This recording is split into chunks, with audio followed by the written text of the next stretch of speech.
नमस्ते दोस्तों, क्या हनुमान जी बंदर थे? यदि हाँ तो इसका क्या प्रमाण है, और यदि नहीं तो हम उन्हें बंदर क्यों बोलते हैं? आइए आज की वीडियो में हम सब कुछ जानते हैं। मेरा नाम है डॉक्टर शुभम। दोस्तों, प्रमाण देने से पहले मैं आपसे एक प्रश्न पूछना चाहता हूं। आज भारत में बहुत सारे लोग अपने नाम के साथ सिंह लगाते हैं, बहुत लोग मोर भी लगाते हैं। अब आप मुझे बताइए, यदि वानर कहने से हनुमान जी बंदर प्रजाति के हैं तो क्या सिंह लगाने वाले शेर की प्रजाति के हैं क्या? मोर लगाने वाले मोर पक्षी की प्रजाति के हैं क्या? ये बात आप मुझे कमेंट बॉक्स में बताइए। आगे चलते हैं। दोस्तों, रामायण और अन्य धार्मिक ग्रंथों में हनुमान जी को अक्सर वानर या कपि कहकर संबोधित किया गया है, जिससे लोगों के मन में भ्रम उत्पन्न हुआ कि वे बंदर थे।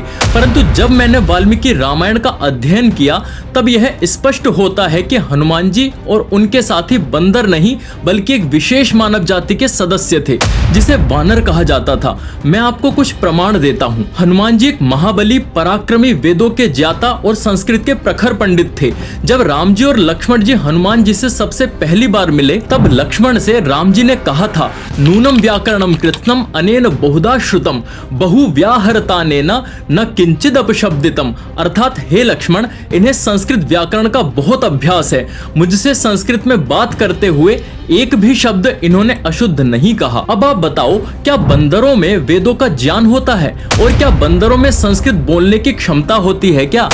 दूसरा प्रमाण, हनुमान जी अपने कंधे पर जनेऊ धारण किए रहते थे।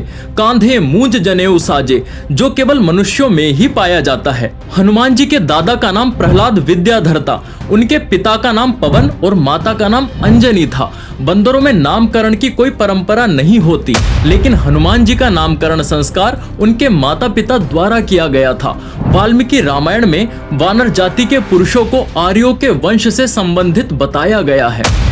एक और प्रमाण देता हूँ। बाली, सुग्रीव, अंगद और तारा सभी वानर जाति के थे और मनुष्य थे। एक बात आप स्वयं बताइए, टीवी सीरियल्स में वानर जाति के पुरुषों को तो बंदर की तरह दिखाया जाता है, लेकिन उनकी पत्नियों को, स्त्रियों को वानर की तरह, बंदर की तरह नहीं दिखाया जाता है। बाली की पत्नी तारा को एक विदुषी स्त्री के रूप में वर्णित किया गया है। हमारे हिंदू अपने देवी देवताओं का उपहास स्वयं उड़ाते हैं।